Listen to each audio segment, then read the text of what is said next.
इस वक्त हम उत्तरकाशी के भटवाड़ी गांव में मौजूद हैं, जहां पर करीब 300 मीटर सड़क धंस गई थी, जिसको कल ठीक किया गया था, लेकिन देर रात वो सड़क फिर से धंस गई, जिसकी वजह से आज फिर से यहां पर काम शुरू हुआ। और आपको बता दें कि अब ये जो सड़क है पूरी तरह से ठीक हो गई है और एक वैकल्पिक मार्ग तैयार किया गया है पत्थर को काट के। और आप देख सकते हैं कि अब वाहन इस सड़क पर आपको जाते हुए नजर आएंगे। अब यहाँ से जो गंगनानी तक जाने का रास्ता है वो साफ हो गया है और करीब 16 किलोमीटर तक अब जो यहाँ पर एम्बुलेंस और जो आईटीबीपी के जवान के साथ साथ जो एनडीआरएफ के जवान फंसे थे वो अब गंगनानी तक पहुंच सकेंगे। और आप देख सकते हैं कि किस तरीके से जो सीनियर अधिकारी हैं वो भी यहाँ पर चेक कर रहे हैं कि जो सड़क मार्ग तैयार किया गया है वो किस तरीके से तैयार किया गया है, किसी तरह की कोई दिक्कत तो नहीं है। और आप देख सकते हैं कि इस पहाड़ को काट करके ये मार्ग तैयार किया गया है, वैकल्पिक मार्ग है। और इसी मार्ग के जरिए अब जो सामग्री है, जो बड़े वाहन हैं वो आगे जाएंगे। और जो यहाँ पर एनडीआरएफ की टीम रुकी हुई थी, जो आईटीबीपी के जवान यहाँ पर रुके हुए थे, जो एम्बुलेंस फंसी हुई थी, वो भी अब आगे धीरे धीरे बढ़ती हुई आपको नजर आएगी। और आप देख सकते हैं कि ये सेना की गाड़ी है, जिसमें लोहे के पुल को तैयार करने के लिए सामग्री लदी हुई है, वो भी गाड़ी आपको आती हुई नजर आएगी। तो यानी कुल मिला के ये कह सकते हैं कि अब गंगनानी में जो पुल वॉश आउट हुआ है उसको तैयार करने की जो कवायद है वो तेज हो जाएगी। और आप देखिए किस तरीके से पुल को तैयार करने के लिए जो सामग्री है वो यहाँ से ले जाई जा रही है, क्योंकि ये रोड पूरी तरीके से टूट गई थी।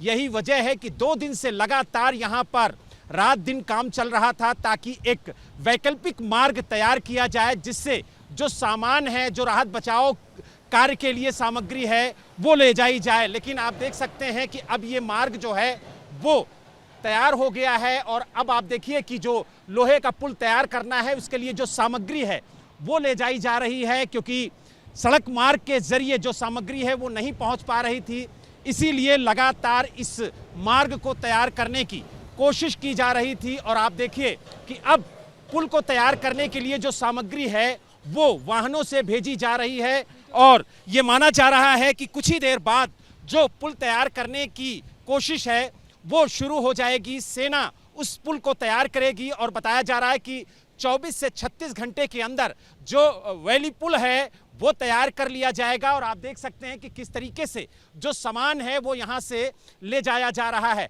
हालांकि कई घंटों की मशक्कत के बाद ये वैकल्पिक मार्ग तैयार हुआ है और कोशिश की जा रही है कि जल्द से जल्द जो कनेक्टिविटी टूटी थी धराली से उसे फिर से जोड़ा जाए। और उस कोशिश में लगातार आईटीबीपी के जवान लगे हैं, एनडीआरएफ के जवान लगे हैं, बीआरओ के जवान लगे हैं और जो सेना के जवान हैं वो भी लगे हुए हैं, ताकि सड़क मार्ग को ठीक किया जाए। जो कनेक्टिविटी टूट गई थी धराली से उसे पुनः कहा जाए एक तरीके से रिस्टोर किया जाए, उसकी कोशिश यहाँ पर लगातार की जा रही है। और जिस तरीके से पहला पड़ाव कहा जाए वो यहाँ पर बीआरओ की टीम ने और जो पीडब्ल्यू की टीम है उसने पार कर लिया है। अब अगला पड़ाव लोहे के पुल को तैयार करना है और माना जा रहा है कि कुछ ही देर में वहाँ पर टीम पहुँचेगी और पुल को तैयार करने की जो कोशिश है वो शुरू की जाएगी।